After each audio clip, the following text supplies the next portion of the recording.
Time, weather, and... Welcome to the Chey and Pav podcast experience.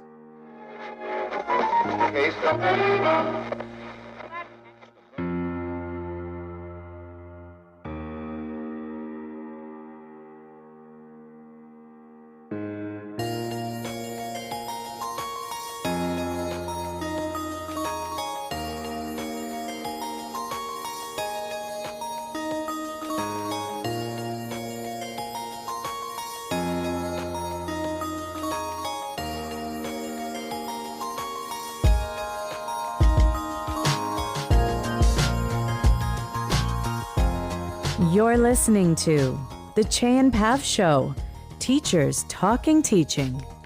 Where two middle school teachers sharing our reflections, insights about the topics that matter the most in the classroom.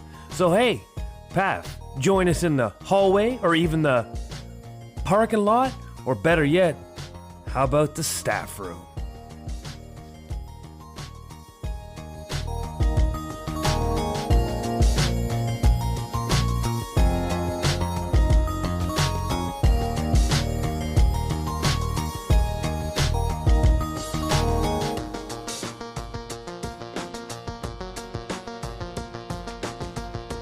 Welcome to episode 128 of the Chey and Pav Show. Thank you for joining us as we sit around the table to talk teaching. We have a very special episode today with not one, not two guests, but four amazing guests and co-authors of the book Amplify Learner Voice through culturally responsive and sustaining assessment. We speak with Paul Bloomberg, Vivett Dukes, Vandas and Rachel Carrillo-Fairchild about this incredible book and educator resource, and engage in a very deep and meaningful conversation about the impacts of culturally responsive assessment practices in the classroom. Before we dive in, I'll introduce myself. My name is Pav Wander, and I'm 50% of this dynamic duo of Chey and Pav. My better half is here with me, and he usually introduces himself. And let's get ready to rumble with tonight's main event. It's Chey and Pav. Oh. Center stage. For about 5 minutes till we get into this interview, and then we'll be backstage. That's when I am, what do you call it? When I hit a home run, I say I hit a jack. Jacked it. Back-to-back jacks. Back-to-back jacks. And I am Chey, the hurricane, as you can probably tell, Cheney. And certainly I am of the 50%, only 20% of that 50%, and the other 30% of that is completely AI generated. You determine which parts. I wish I could say that was not true. Pav just takes a few sound bites and just, boom, plugs into the computer. That's it. The rest is AI. Chey, you've been replaced. Chey-I. Oh, that's good. And we are excited for this episode. One, because I'm always like to talk assessment, not because it's my wheelhouse, because I think it's one of those spaces where I've done the most to learn about on my own, and this connection to culturally relevant and responsive teaching or assessment is critical, because too often I think when we dive into those spaces, Pav, the conversations are meaningful and important, but they're not always nuanced and specific. And I love the specific nature of this content and this conversation. Yeah. But before we get into this one, I'm looking here on the agenda, and it says it's time to have some banter. That's right. Banter is there. Indicator, Chey begins. Yes. Pressure. All this pressure. Pav, and I'll start the banter with just a little bit of what's up, what's going on with Chey and Pav. Not to center our content all the time, but there's a few other projects that we're involved in, and we'd love to share them. And of course, this is the Chey and Pav Show, Teachers Talking Teaching. But one of the big responsibilities we've been sort of gifted in the last few months is hosting and producing the ETT podcast, Teacher Talk.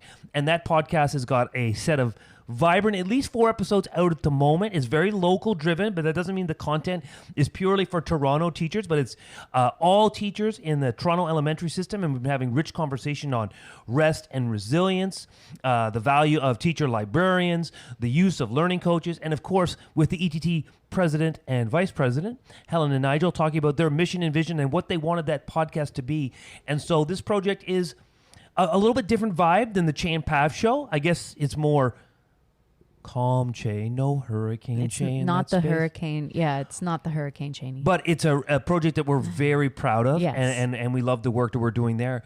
And Pavel, jump in one more, is that our picture book, The Magnificent Microphone, available in English and French. And there's all kinds of obstacles to when you bring in language. And I think it ties in great with our conversation today for culturally relevant responsive teaching or assessment, because what are the obstacles when you try to be culturally relevant? And we have, not that we have, but the Magnificent Microphone is translated into multiple languages, but we ran into barrier after barrier after barrier in trying to get them printed. Published. And so we've sort of done, I guess, a workaround that we will house those publications or those translations with authentic translators on our website, cheyandpav.com, in PDF form or a digital format. But we just felt that we wanted to honor our translators and get that content out so that people could read stories in languages that are the languages being spoken at home for comfort and connection. And so we're really proud of that project. And we were sort of getting angst with not being able to get it out there. This is where some of those frustrations come from when doing work surrounding anti-oppressive, with anti-oppression education, anti-racist education. This is the work that we set out to do. We wanted to ensure that these stories were available to families at home, to teachers with English language learners in the classroom, to not only be able to access those stories, but also to encourage students to be able to share their stories in their native, in the languages that they speak at home and have the most comfort with. And we want to be able to encourage storytelling in the classroom. And when we encounter these types of systemic barriers to being able to do that work openly and freely, and to be able to also honor the incredible educators, and they're all educators that have helped us to translate these stories. They're all teachers who have lent their voices, lent their time, lent their energy to translating and ensuring that these books and stories are available for students to access. It does make you a little frustrated.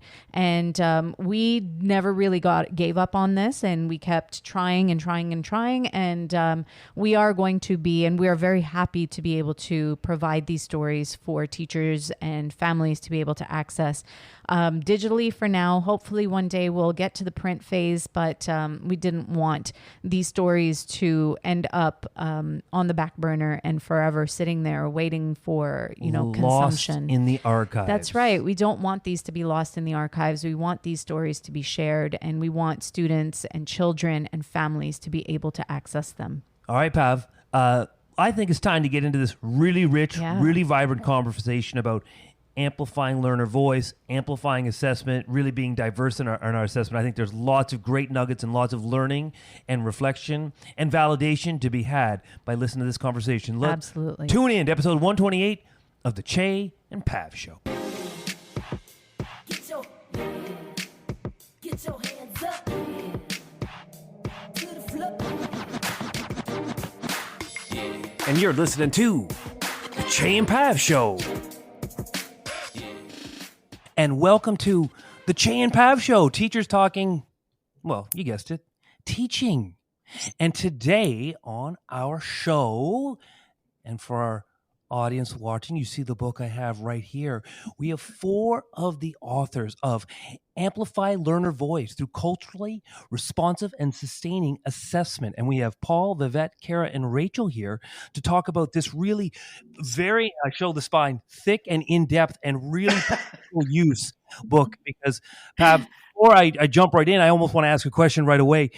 Often in the social justice space, I find a lot of the content to be important, but also low resolution. What can you do to be culturally responsive? And I think this book provides how we make our assessment part of our culturally responsive practice. But this is not for me to tell; it's just for me to introduce. So, as I curate into our first question, please, the four of you, let us know your names, your role in education. And before you talk about the book, what was it in sort of you were seeing in education that sort of manifested and brought you into this space where you sort of thought, this is where I've ended up right here creating this great book? So a little bit about your journey, and then we'll dive specifically into the book. And of course, welcome to the show. And Paul, why don't you lead us off?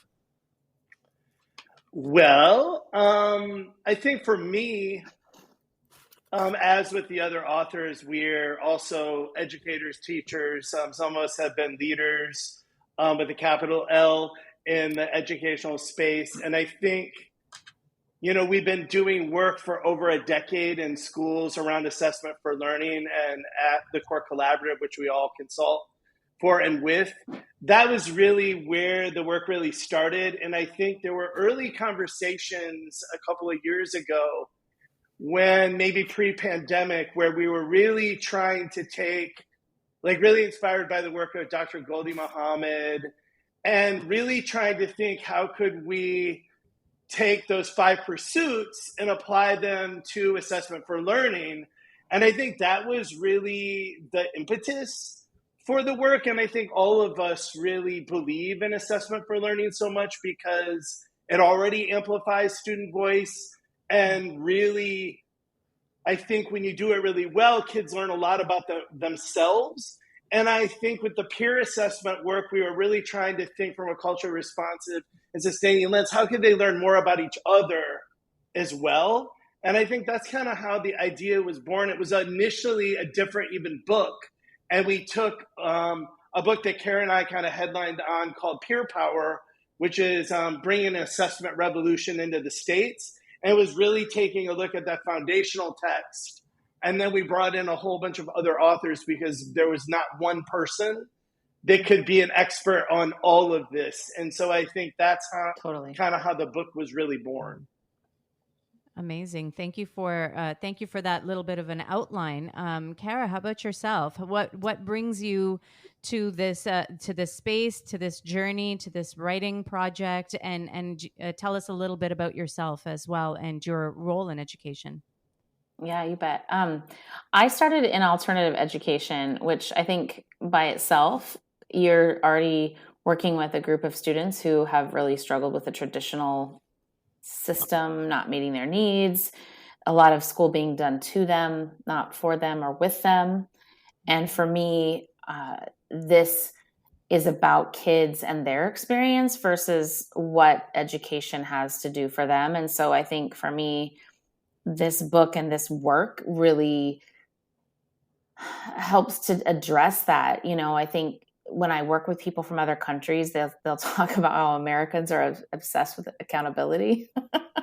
And our version of assessment is like these really impersonal, awful, formal assessments, not really about learning. It's this very summative thing. And so for me, I think this work has to do with allowing kids to really take center stage and be heard and be understood before we are worried so much about achievement, and then really finding different ways to understand who they are, what they bring, what assets they come with, and then just growing them as people and as learners. And so that's where my passion lies in education. And I was a teacher, and I was a curriculum designer and program director, and at one point, I was the director of teacher effectiveness, which I'm not really sure if that even means. But I was the director of it. So, let's do this. And then I just really started getting into the research and the practices that make a difference. And instead of all this other, red tape, let's just cut to the quick and find those things that are going to help our kids. So that's my perspective. Kara, that's a great response. You said a couple of great things. I love that quote, school's done to them. And I was just ooh, that landed. Vivett, how about you sort of share who you are and sort of your journey in education, how it sort of ended up in this space right now? Yeah, absolutely. So I've been an educator in New York City, both in the Department of Education and in school districts across Long Island for over 10 years. I started teaching in the city at the Eagle Academy for Young Men of Southeast Queens, which is a school system that was erected to dismantle the school to prison pipeline to directly address. So we're sending young men to college as opposed to prison. And during that time teaching there, I really saw the ways in which what our beautiful Black children especially bring to our classrooms, how it can often be discarded and not valued. And, that really resonated with me and changed me as an educator. What is it that I am really assessing them about? Is it about them? Is it about me? Is it about some people at the Board of Regents who probably don't even have a clue as to what's really going on in the classroom now? So it just really changed the way that teaching there really changed the way I looked at my own practice. And I came to this particular book through an invitation of Paul. Like, we met and we hit it off, and we had really similar values and mindsets around what is our goal in education when we are assessing students. And that's what brought me here, and answering a series of questions together and seeing, like, you know what? This could be a book. This has the makings of a book. So here we are. Amazing. And what really strikes me is that so far everybody has talked about the responsiveness and what you've been seeing in education and in your classroom spaces. And this book and this project and the work that you are doing has been in response to what you have seen, and it's directly related to the classroom and to education as it currently stands. So thank you for sharing that, Vivett. Rachel, tell us a little bit about your journey and how you have become part of this project, as well as your journey in education as well. Thank you. So I've been in education or I was a teacher for 18 years. I've been in education for 30 years now. But in those 18 years, I was a classroom teacher. I was, district office, curriculum and instruction. But I think the most important part about me that I think is the fact that I was an English learner, multi-language learner myself. And so that is a population that has always been of great importance to me. And I think for me, what I've seen the most with multilingual learners is the fact that so many of them either have felt that they aren't making growth in the system, that they aren't being successful. And some of them we end up losing. And, by the time they get to high school, they start to feel like their investment in education just hasn't really panned out for them. And it's for lots of different reasons, but I think sometimes it's because they don't know how to move themselves forward in their language acquisition. And so formative assessment becomes crucially important for our multilingual learners learning a second language or a third language, fourth language. But that's really my passion and where I came into this book, and where Paul and our conversations centered around that population in particular and how we could weave multilingual learners throughout the book. Rachel, that's a beautiful response. I jotted down here is one thing you said is that our students don't feel like they're making gains, like the system isn't honoring and validating the gains they're really making. And it just reminds me how students internalize, and sometimes we don't hear those stories. We think they're making gains, and maybe or maybe they're not. Maybe the system's failing them. But if they are making gains, if students don't feel it, that just resonated with me. Now, Pav, question 2, the 4 of you must be, expert learners, because you've already jumped and answered question 2, but I'm going to frame the question again, maybe for a little specifics. So we talked about what were we seeing in education that inspired us. I think when we reach our inspiration, there's the things around us, that lived experience that guides us. But when we're talking about this assessment practice, I'd love to maybe if you just push a little bit further to specifically what were you seeing that made you think I can offer something different? We need to advocate for something different. And maybe this will highlight to our audience some of the practices that maybe they're using that they think are are high yield strategies, high yield assessments that really they aren't. I think of myself as a teacher of growth of 21 years, is that I think in year 15, I thought I knew it all. I thought I was using important strategies. I thought I was connecting with students. But then when you stop and reflect, and when a teacher shares best practice or points out something to you, you realize, oh, wait, I thought I was doing good quality work, but maybe I was alienating learners rather than elevating learners. So if any one of you, Kara, I'll start with you, could just give and a specific that you were seeing that just said this, you think this works, but you know what, let's try this instead. Yeah, I think I can build right off of what Rachel was talking about kind of that idea of progress. So I think one of the things that isn't working in education as a whole, or if we were to generalize, is that kids are not seeing progress on a regular basis.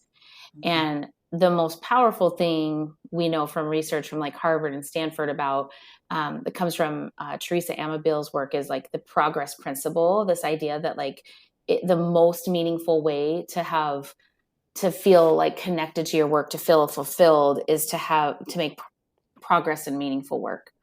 So how do we communicate progress to kids?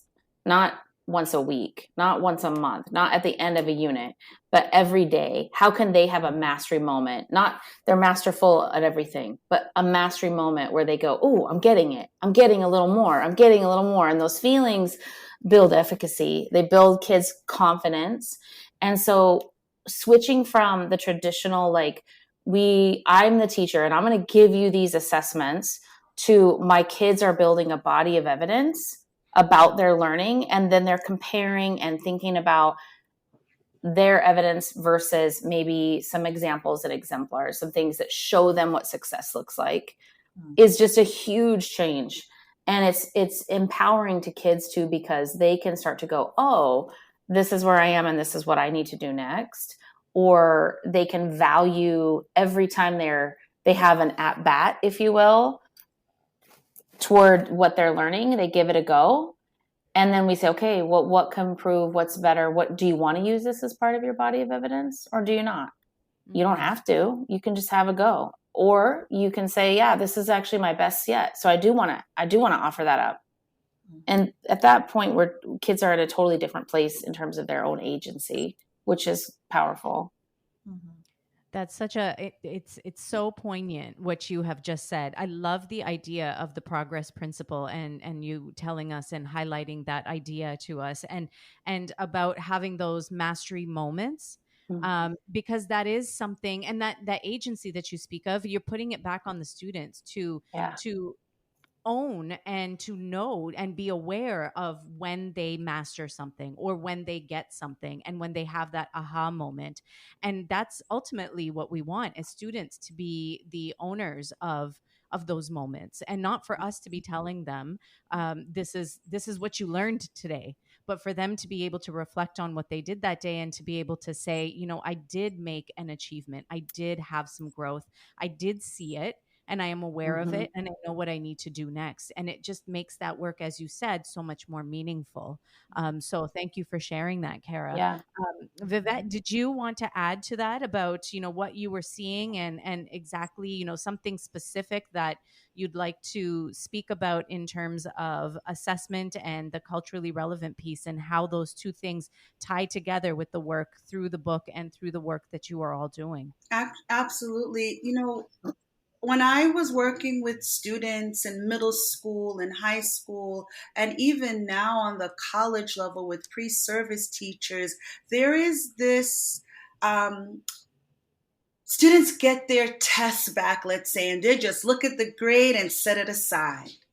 And I noticed that trend. There was no looking at the comments that I took so much time to write. There was no engagement. It was just like, okay, what's that number or that letter grade? And that's it.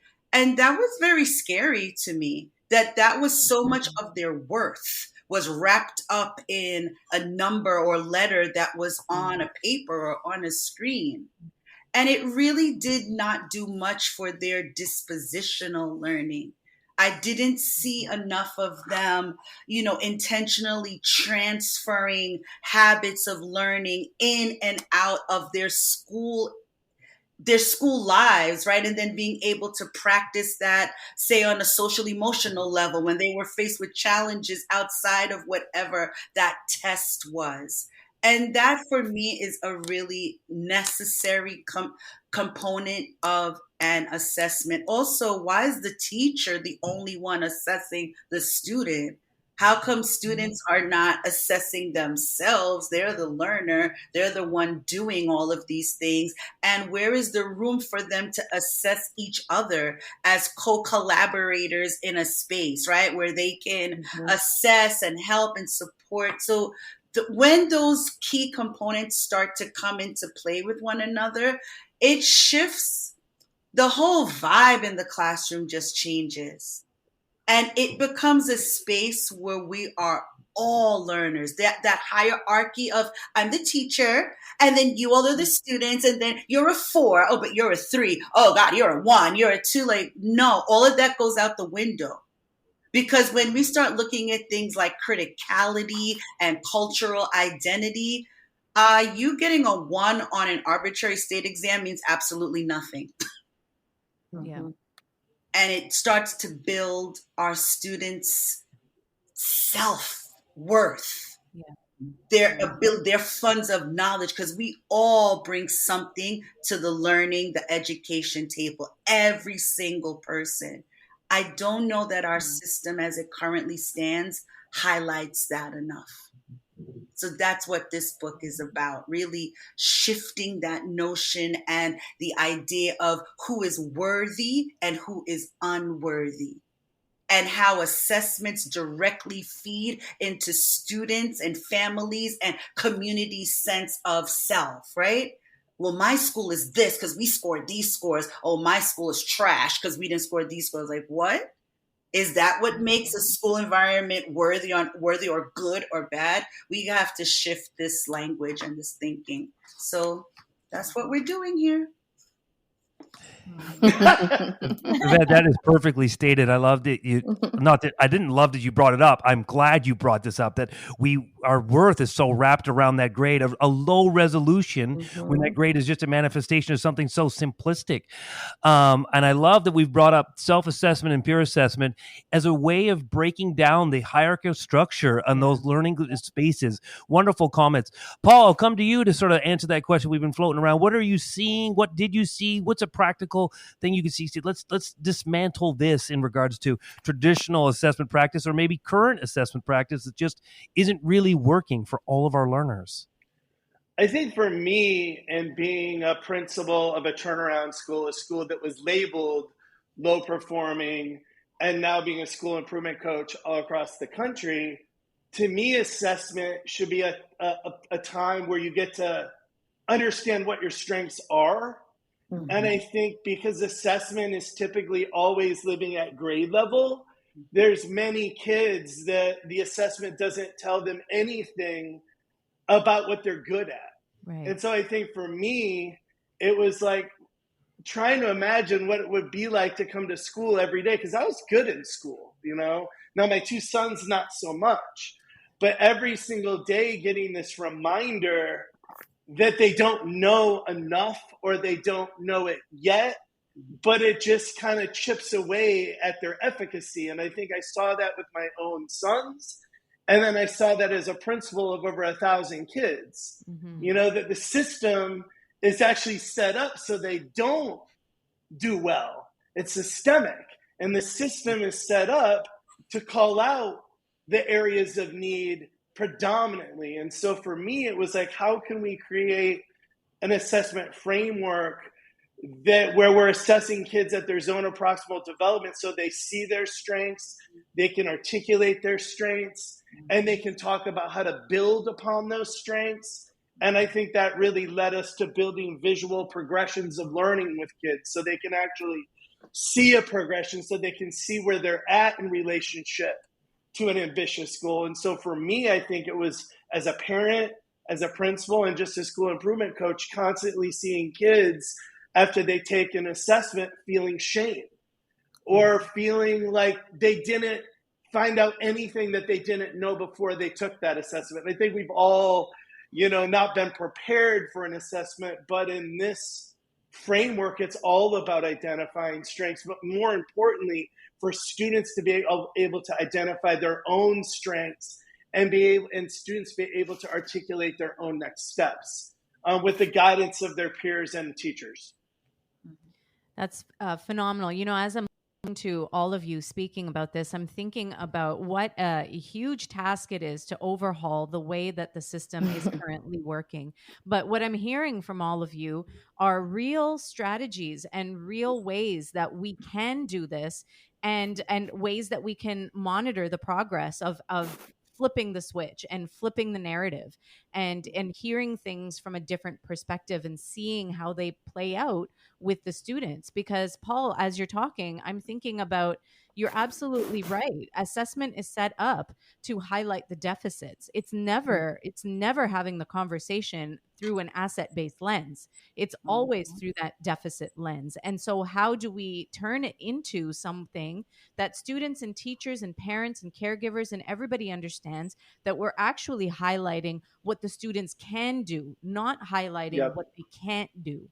And I think that is so important for student efficacy, self-efficacy, self-awareness, and then just having those feelings that help them take them to the next level, rather than setting them back and saying, well, I'm never going to do this because I always get the same grade and I'm focused on the grade. And Vivett, like as you mentioned, that just becomes the identity of the student when they look at that number on the page. And how do we get away from that? Rachel, I'd love to hear from you. Oh, sorry, Vivett, were you going to say something? I was going to add one more thing, an agency. Yeah. And Kara, you brought that up, and that is so crucial, that even as a student, when that student identifies, I am not my best in this particular area, but I can see growth. I have agency over that. I own that, and I can see my own growth. That's not about reaching 100. That's not about getting an A. Yeah. It's about, I knew where I was and I know where I am now, and I know how I got there. I know the work I put into getting there. That is what builds that intrinsic motivation. That is the key component of learning. That's what makes learning that lifelong journey. But that's agency. That has to come from within. But if everything is like exacted upon a student and is so wrapped up into a formative assessment, which half the time, as someone who creates curriculum, a lot of times people don't even know what they're assessing, why they're assessing it. It has so little to do with the student and so much to do with so many other outside entities that is it even making sense? And we bring parents in like on the back end at some parent-teacher conference where we're just rattling off numbers. It's just so bizarre to me, the way we function in education. Like, I just had to get that out because it was really... We could tell. Well, and aligned to that, I think, Rachel, I think one of your strengths and something that you bring is that you have so many ways that those that are learning another language can respond to assessment to show what they know. And I don't know if that's what you're planning to talk about, but it made me think about that because, Yeah, no, thank you. Because that's exactly, this whole time I'm like sitting there thinking like, oh my gosh, this is like, it's that for English learners, the challenge of being able to demonstrate what I know in a way that can show you that I've made growth. And one of the things that's really, I think, so challenging with English learners is, first of all, when it comes to language acquisition, they only get assessed once a year. And by the time the teachers get those scores, they're outdated. So the teachers are dealing with, I was just at a school and they're like, we're getting the scores now at the end of the year. And so what are we going to do with them? So then we're basically going to save them and use them in the fall. But by then they're 5 months old. So that's an issue. And so, working with schools on how can we get our English learners timely information about their progress in those domains of language. Where am I in reading and writing and speaking and listening? And if there's one thing I could say that, what's something that teachers can do differently, particularly with English learners, is rather than looking at that overall score and saying, okay, overall, on the composite score on WIDA or whatever state I live in, and if it's California standards, New York standards, overall they were a 3. So I'm going to teach at a level 3. But what that doesn't take into account is the fact that within that 3, there might be a 1, right? I might be a 1 in writing. I might be a 4 in speaking. So we need to make sure that teachers are being made aware that that is one of the most important parts of teaching multilingual learners, is you need to know the levels in those domains of language. And more importantly, our kids need to know those levels, right? Yeah. They are so absent. English learners are so absent from the language acquisition process. Oftentimes when they move into middle school or high school, they're not allowed to take electives. They don't understand why. And they're told, oh, well, you need to take ESL or you need to take ELD. And they're like, why do I have to take that? And all of a sudden the realization of they're an English learner comes hurling around at them. They should be partners with us all through that. And they're deprived of all those elective courses, right? Yes. They don't even get access to those things that might be one of those things that they're really passionate about, that they could see themselves doing. Yes. And so I think the access level for multilanguage learners is less, because you'll have a long-term ELL that will end up taking ESL all through high school and still never catch up. Right. And still Same with special education students, right? Those wonderful people that are supporting them are trying their hardest, and they're telling the kids like, well, this is your goal this year, or these are your goals. And the kids are like, they have no idea, and they have no idea how to make progress. They're like, okay.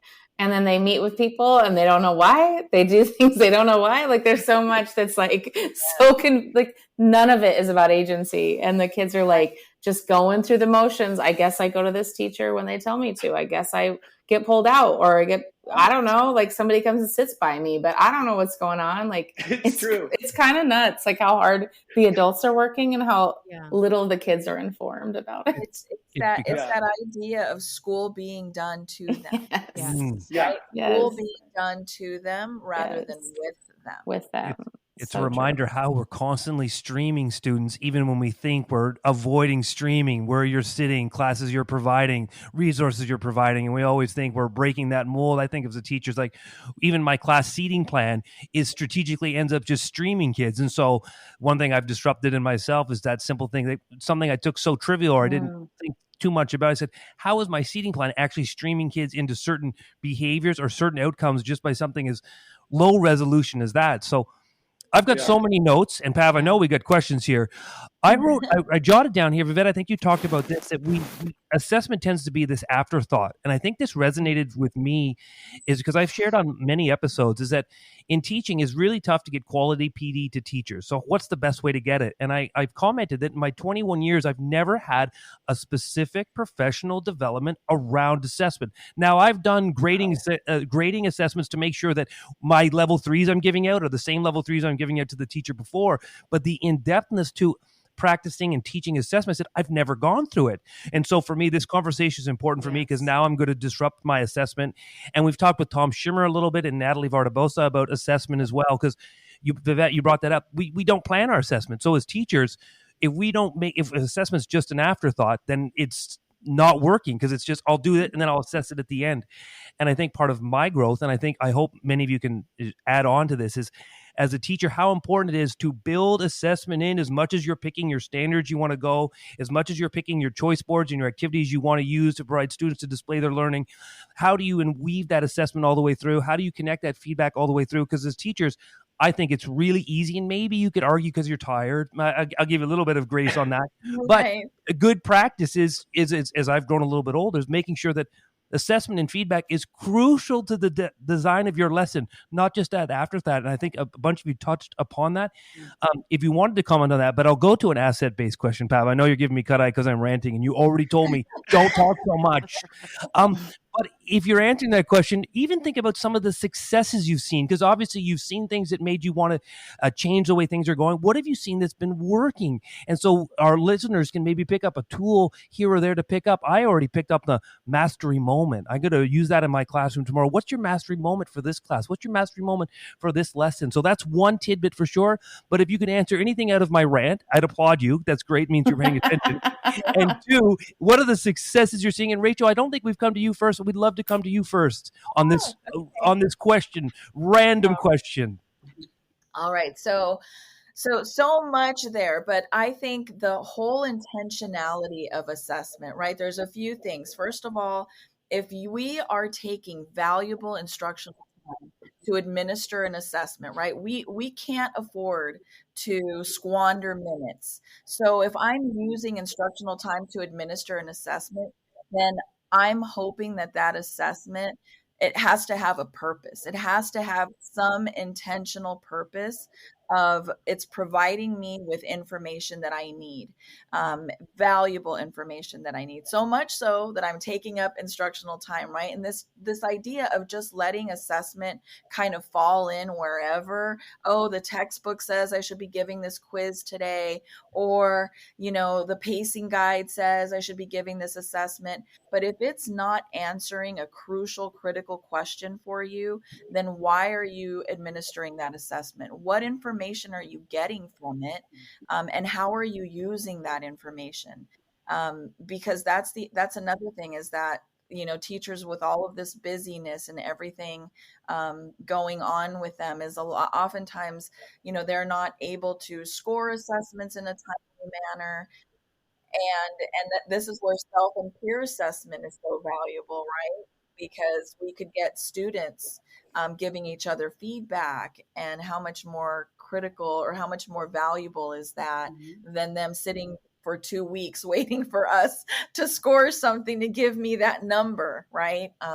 So I think that intentionality and being very, very purposeful in why I'm using a particular assessment and what I hope to use from that assessment to move my students forward, I think is a big. I can jump in on that. Yeah. I think on that vein, I think what's really different about this work is once we have what our unit goals are that are guided by the standards or objectives or whatever you want to call them, we're immediately co-constructing with kids what success looks like on day one, right? And so on day one, we're beginning conversations about what does success look like for you? What connections could you make to that? And kids are getting to see what high quality work looks like before the unit even starts. And so they're able to gauge where they're at along the whole unit journey.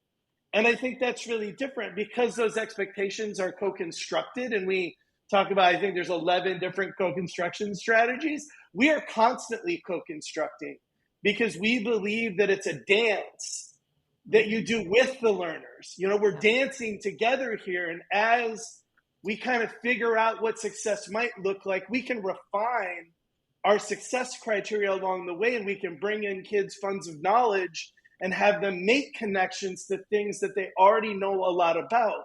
Like, I'll give you an example. Like, I think our oldest son, every teacher told Alex that he was lazy, that he had no patience. But if they saw Alex surf, which we did all the time, they would see someone be unbelievably patient, have unbelievable perseverance and openness, and even allowing other kids to catch a wave because he didn't like to compete.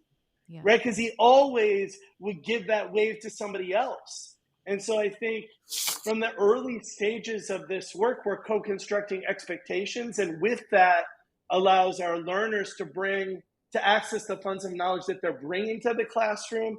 And that makes the expectations even clearer. Yeah, and that's phenomenally said. Both of you, actually, Rachel, you were talking about the valuable information and really using that as a starting point and the intentionality. And then, Paul, you took it into, the learning that students show to us in the classrooms is highly contextual. So it's not going to 100% be transferable from one task to another. And so how are we pulling those strengths from students in the work that we are doing with them? Even that has to be intentional. You know, I'm looking for specific things. How can I put a student in a situation? How do I know that student well enough to put that student in a situation where they are going to show their funds of knowledge, their successes, and their ability to demonstrate what they do know? So thank you for highlighting that. Kara, Vivett, did you want to jump in on some of the implementation successes that you have seen through the work that you have done with the book? Yes, sorry about that too. My battery was dying, so I'm like, oh no, I'm gonna lose you all. And I thought I had it plugged in, but anyway. All right, we got to go to your house. We got a nice studio not my house. wherever you're Not at. my house. This is a rental. This is me at work. Anyway, I apologize. I would add, yes to what Rachel and Paul said, 100%. And then I would add to, once teachers really understand clearly, like, what does success look like, and they share it with kids, I think the next layer is that idea of, like, instead of calling it assessment, what if we call it like opportunities to respond and make learning visible? Like, how often do kids get to make learning visible in the week?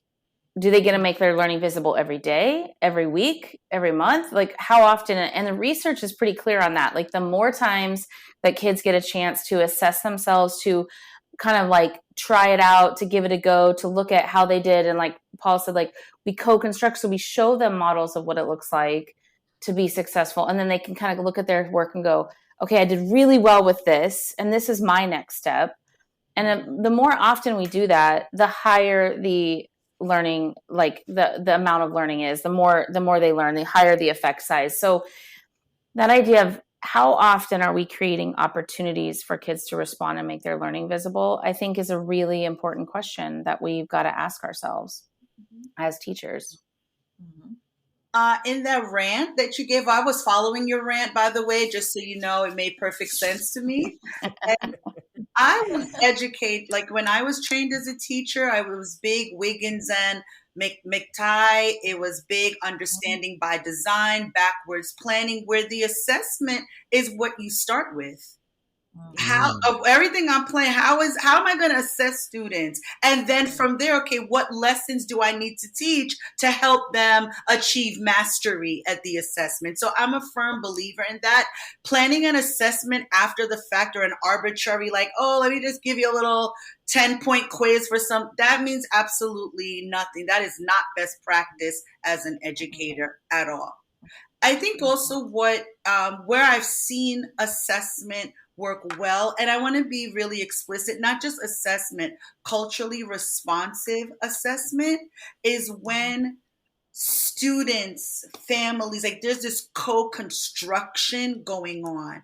As an educator, those are the moments where I've really seen how assessments can build a student, not just a student, build students in the class, and can also build me as the educator. Because, and I want to go back to something that Rachel said regarding our multi-language learners, a lot of the assessment piece, it can be very skewed, especially if the educator has not addressed their own implicit biases around whatever they are or whatever they're assessing, right? So if you have implicit biases and then you're the one creating these assessments, how's that going to work out? And I've seen it in the grading of state exams, where I know I'm reading the paper of a student who's an English language learner. I understand what the student is saying. Maybe their subject-verb agreement is not exactly perfect. Maybe there are some variations in the language, but I understand. And another teacher will see the same thing and say, oh, no, it's wrong. Why is it wrong when you understood? Well, according to the rubric, they didn't. And I'm using this voice on purpose because this is you're being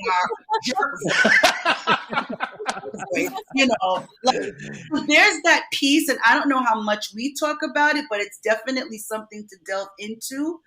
What is the assessor's cultural competence? as the creator of the assessment, like as the ruler of all things being assessed in the class, that needs to be checked.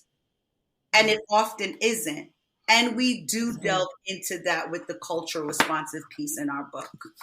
Our beautiful book. Yeah. Here it is again, in case you forgot. Look at her. It's so lovely. It's a beautiful book. It is beautiful. And It's beautiful. Oh my God. Okay. No, it is. You gotta look through it. That's another whole thing. We gotta do a whole thing on it. No, it is beautiful. I'm sorry to jump in, but I just had this thought as I was talking, as Vivett was explaining, but I do this activity when I work with teachers of English learners, and I'll pass out a sample of student writing and ask teachers to tell me what they see. Like just tell me what you see in the student writing. And automatically, when you were mentioning this, Pav, you were mentioning how we go to those deficits. Automatically, the teachers will start with, they're missing this. They're not capitalizing. They've got all these horrible spelling mistakes. And then, I'll tell them, well, let's take another look. Tell me what this student can do. What are the strengths of this English learner? This is a 7th grade English learner, and they're like, well, they're writing like a 4th grader, and Vivett reminded me of you, because it's like, according to the rubric, this is where they are. But it's like, well, let's see what this student can do. And all of a sudden they start to dig into the writing, and they're like, oh, the student has a voice. Like they've got voice, and they've got, sequence. They've sequenced their narrative beautifully. And so it's that switching and changing the perspective from looking at all of the can't do's to what are the can do's that we can build on? What are the things that this student already has strengths in that we can give them that mastery moment, right? We can give them that sense of, wow, look at what I did. Look at, my strengths. And then from there, build on those. But that's where assessment, in that formative assessment, I think that's another distinction that we have to make and be really clear about with the book, is we talk a lot about the process of formatively assessing students, and the fact that means that they're involved in this process from the very beginning with us, and they're partners with us in the process. And I think, to your point, there's tons of really good examples on our YouTube channel and throughout the book. So we are just a small group of authors. We have to give credit to the 15 plus districts and schools that also engage in this work. And there are examples, like back to your point, how much professional learning do we have on formative assessment? Yeah. We find that when people get to see the kids engaging in it, and they get to see high quality examples, it's the best professional learning. So we were really, I believe, really smart in bringing in a lot of schools that have been having success with this model, and they're featured throughout the whole book. And there are lots of teachers that contributed in the book there, and there's tons of principals and even parents and all stakeholders in the system. Yeah. I think, to your point, Paul and Rachel, just a level up that we can do in the classroom is, if you have that 7th grade student and they had a mastery moment, the level up in that moment is not just to keep that private. If you've got the classroom culture that allows it, you share that strength with the class. You put that kid's work on the doc cam and you say, let's pick out the strengths and look how well organized this is, or look how much voice is coming through. And let's learn from this student who maybe the rest of you wouldn't think that we would be learning from, but we are, because this student has such a strength in organization or voice or whatever it is. And then we say okay, so that's a huge strength. Is there one thing the student could do to level it up? And you can ask them if they're okay with that. Let the kids give one idea, and then we go on and we go back to our writing and we keep leveling it up. It's those little moves, and that's that co-construction, not just on the first day, but as we deepen learning. Yeah, and we're honoring the good in our kids and the mastery moments by elevating them in a culture that says it's okay to have success, and it's okay to honor this kid and say, you actually killed it on this part. We're super excited about that. Now what? And that is a huge, that kid just beams. They just sit there I never thought my example would be shared. Would be I shared. can't believe it. Yeah. Mhm. Kara, there's something that we haven't talked as much about today, and thank you for bringing it up, is the importance of the culture that we create in the space that we are in.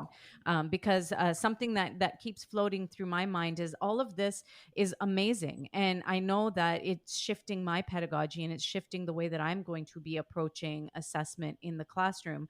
But how do we shift that culture, not only for the teachers, but for the students as well? Because remember, a lot of these students that are in middle school or grade 5 or 6 or higher have grown up with a system where this isn't the case, where they are not asked to be co-collaborators or co-conspirators in doing this work with their teachers. And there still is this hierarchy, and they have a hard time seeing them outside of that hierarchy and in more of a partnership rather than a subordinate in that classroom. So when we talk about how it's being implemented and what do we hope to see, how are we going to shift that culture, or what are some of the things that we can do to shift that culture? And because I know it takes time, it's not something that can be done overnight.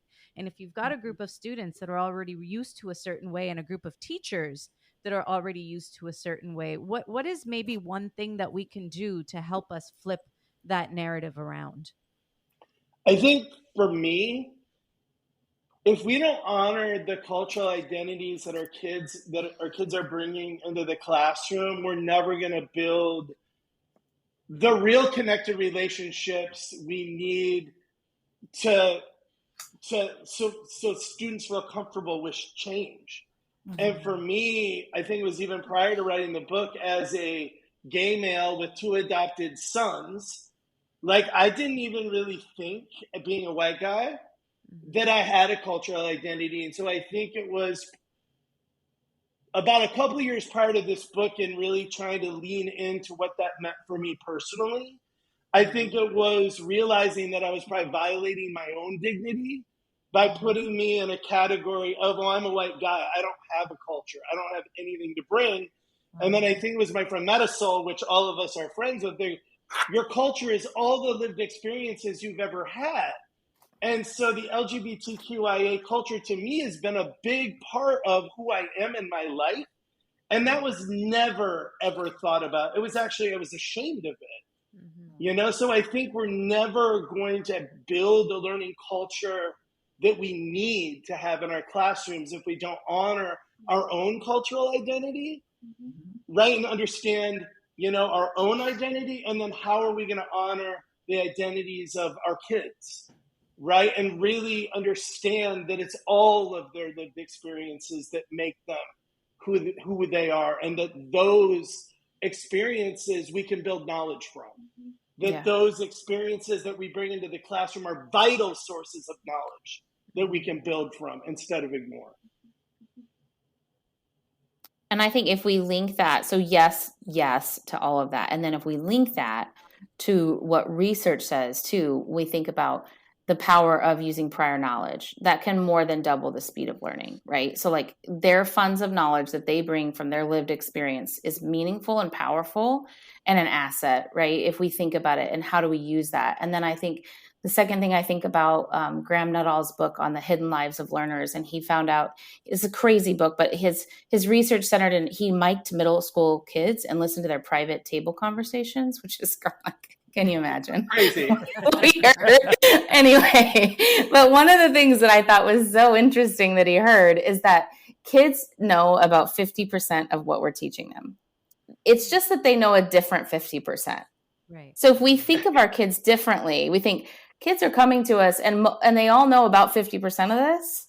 How do I use that to my benefit versus just assuming they know nothing and they're coming to me with no understanding? That's just such a false premise. And I am guilty of it myself, thinking my kids have never had this before. That's not true. And they have lived experience that they've had it too. So when we look at some of those research pieces, they not only back up what Paul is saying about using those cultural funds of knowledge, but they also say that not only backs it up, it helps kids learn. So why not do it? Like that just doesn't even make sense not to. And but it can't be they don't, and it can't be Yes. they don't have schema. Yeah, they might not have schema of the dominant culture, Right. But they have schema. That's right. It's your job as their learning partner to help them see that they have a load of schema that they can draw on. But we have to do the work, and that requires kids to talk a lot. And we have to unleash ourselves we have to get this covered. We have to unleash ourselves. We have to let it go and say, I need to spend this time letting my kids wonder and talk and explore and share their knowledge before we get into learning, because we're not the givers of learning, right? That's not our job anymore. It's not. Our job is to learn with them, like Vivett said before. Yeah, that's right. Yeah. We're activators of learning, like John Hattie says. And like Vivett talked about, we're partners. Right. Yeah. Partners in the learning. And thinking about your multilingual learners, you know, if we truly honor the funds of knowledge that they bring with them, the beautiful culture that they bring with them, then when they walk onto that campus, do they see themselves on the walls of the school? Do they see themselves reflected in the books that we're reading, in the literature that we're reading, and not just translations, but actual authentic literature from their countries, so that they know and they can see, you know, and have that sense of pride in who they are. And how many of our multilingual learners go on to campuses every day where they just don't even feel connected to that campus. So that's something we really need to take a look at and consider and think about, have conversations about. That's incredible. Sorry, Chey, go ahead. All right, Vivett, I was going to let you jump in if you wanted on that one, but I've almost run out of room for notes. I know. It's tough to draw up on.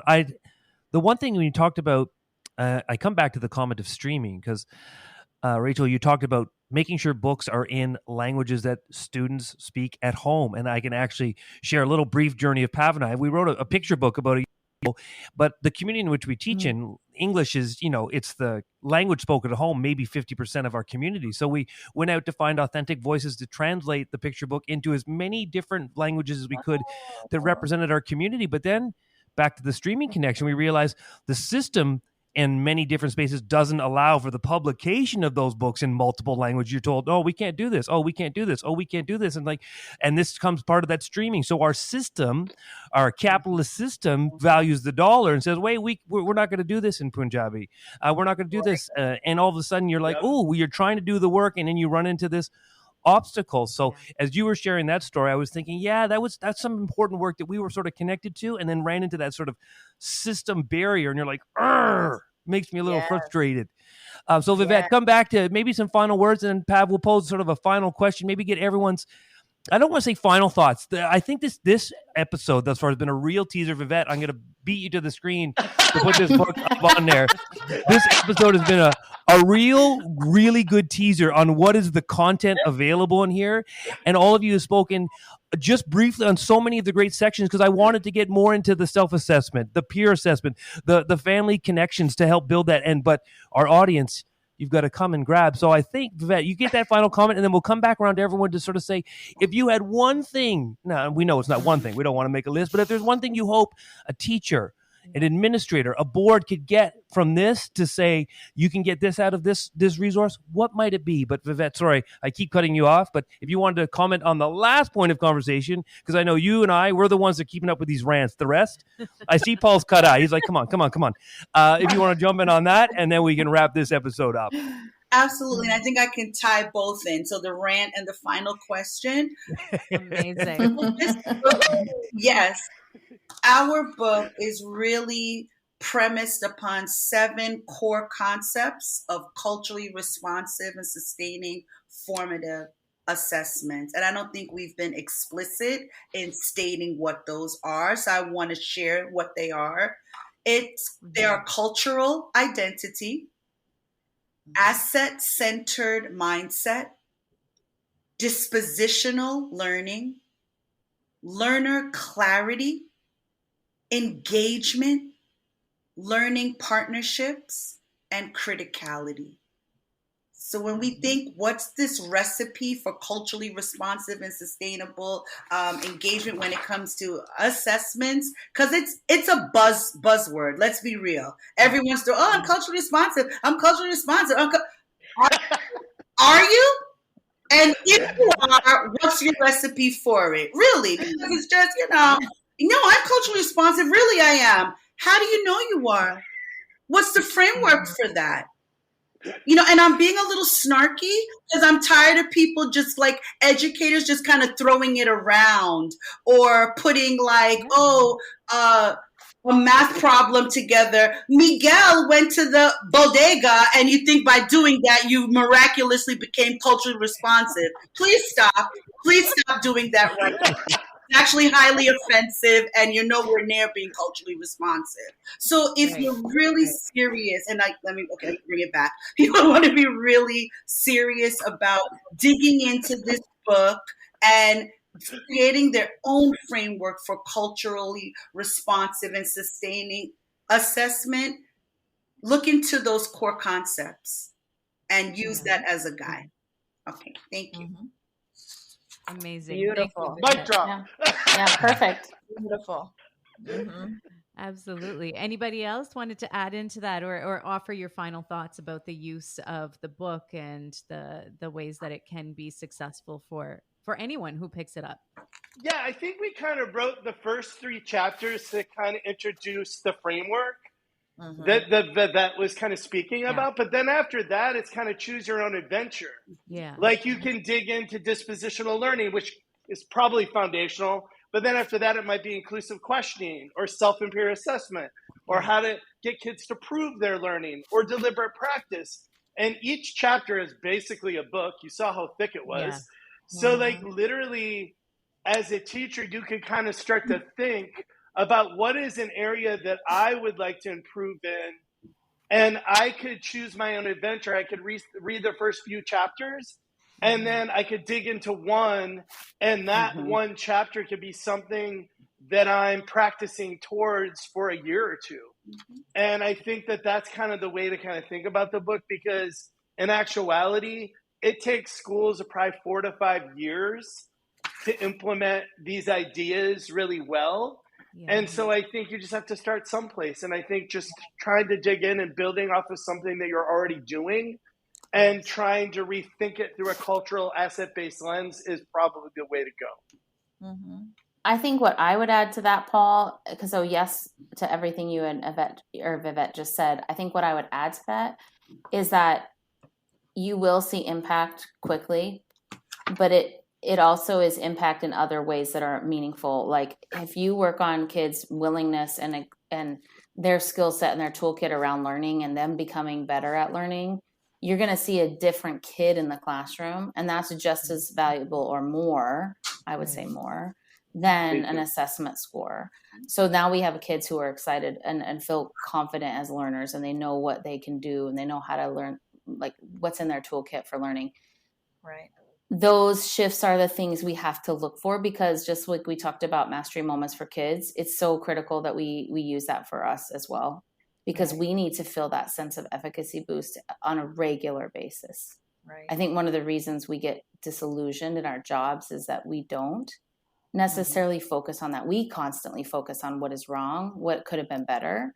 And there's nothing wrong with being reflective, but there is something wrong if we leave out what we should be celebrating in terms of the shifts we're seeing in our kids, in terms of the impact we're having on our students and on our culture.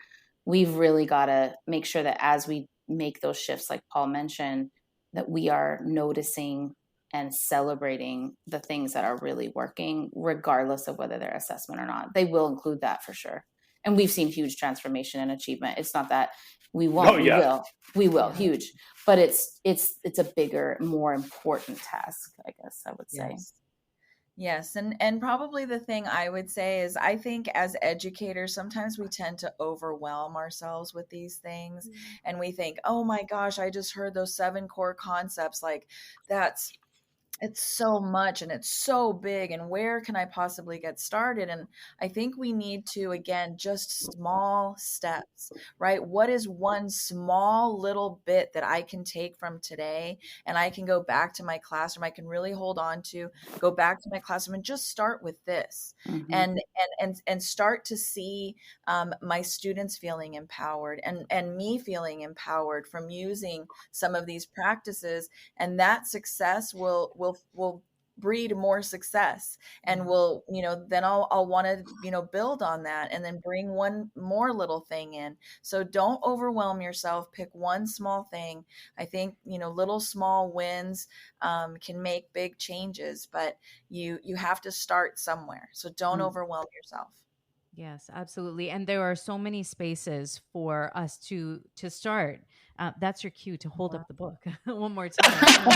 Oh, was Vivett ahead of me by one in the hold up the book? Oh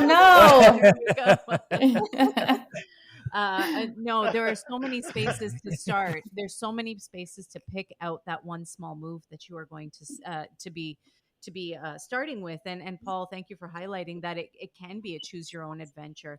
Pick that one area that you feel that perhaps there is already a little bit of competence in and you want to build upon, or somewhere where you feel that there is a real need to begin with, and there is a wonderful place to start. And I do want to add that there is so much wealth of knowledge in this book.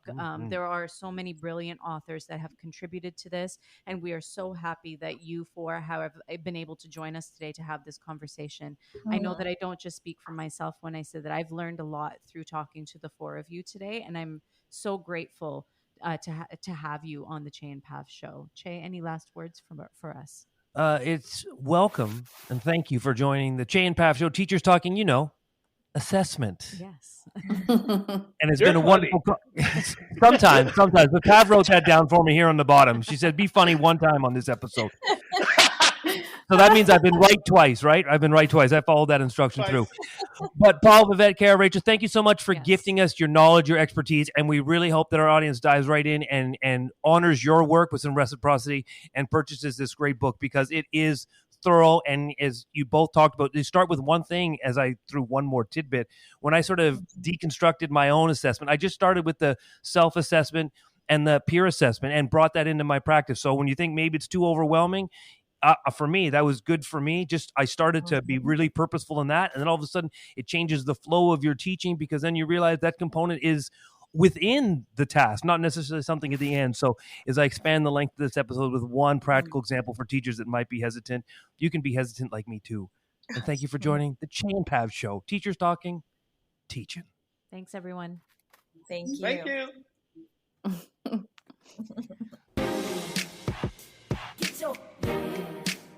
Get your hands up to the floor. You're listening to the Chey and Pav show. Yes, you are indeed. And what a great conversation with Paul, Vivett, Kara, and Rachel. And if you're watching on YouTube, then you'll realize that I am still holding the book right now in my hand. If you haven't been watching on YouTube, it was sort of the inside joke. How many times could we get that book up onto the screen in our YouTube video? And I encourage you, if you've been a listener in the audio space, because that's where most of our listenership is, take a dive into that YouTube space and see how we really look and how much I really lean on Pav to know what to say next. Like actually literally leaning on me and encroaching on my personal space. You've only hit me with 3 flying elbows. Yeah, that's right. No, it's a fantastic outlet and medium for us to be able to share our content in a little bit of a different way. And you can also see everybody who we are having those conversations with and see how much we use our hands when we talk, especially myself. And you can see how crowded our screen was with so many guests. That's the most people that we've had on the show at one time. And I'm sure it was difficult for you, Chey, to get everyone to have their own spot on the screen and not be bumping and elbowing each other. The editing component a little difficult, but the conversation not difficult, because I think that's probably the max for how everyone can feel that they're still contributing, dropping in little nuggets, and no real repetition in the messaging being sent. Paul, Vivett, Kara, Rachel each had something really distinctive, and I think that's what the book is really good at. As Paul talked about that, each chapter can be a standalone piece that you can use, and then of course you can read it through and weave it all together. And I think the interview really reflected that. Everyone was part of a team, but everyone had a distinct role to which they were bringing to the team. Reminds me of my baseball lineup. Yeah, that's right. And we are so happy to say that we've got 5 copies. No, 4. I'm keeping 1. Oh, you're keeping 1. Okay. So we've got 4 copies. We've got 5 copies of the book to give away to listeners. So please follow us on social media at Chey and Pav everywhere so that you can follow along with that opportunity to get a copy for yourself to sort of plan what your year is going to be like in regards to culturally responsive and sustaining assessment practices, because I learned a lot through this conversation. It was filled with incredible nuggets. It's a substantial book. When I say substantial, like you've seen it on the screen, it's a big book, and every author has contributed a lot of really practical and meaningful content to this book, which can be used in the classroom right away. So definitely one that you need to pick up, and please look out for our giveaway that we will be hosting. Most likely, definitively, it will be in the Twitter space, despite us being in all kinds of spaces, and we'll probably advertise for that giveaway in those spaces, but it will be draw you back to Twitter. There'll be a space you can go find. But if you've listened to this episode and you just want to write a little review, a little share about listening to this episode and tag us all on Twitter, I'll consider that part of an entry. Don't worry, I got your back. And you've been listening to the Chey and Pav Show. Connect with us at cheyandpav.com, where you can listen to all our episodes. You can explore the magnificent microphone. Our soon-to-be released book as well is in that space. Not in that space yet, but will soon be in that space. And if your school, your district is looking to hire a few folks that want to come in and teach some podcasting, I know an excellence award winner right here beside me that loves to lead this type of PD, but we are available for that type of consulting work. So if you know your district wants to go big on podcasting, we're here to support. And you've been listening to episode 128 of the Chey and Pav Show, focusing in on amplifying learning through culturally responsive and sustaining assessment. Thanks again for listening to the Chey and Pav Show. We will see you next time. Let's get ready to rumble.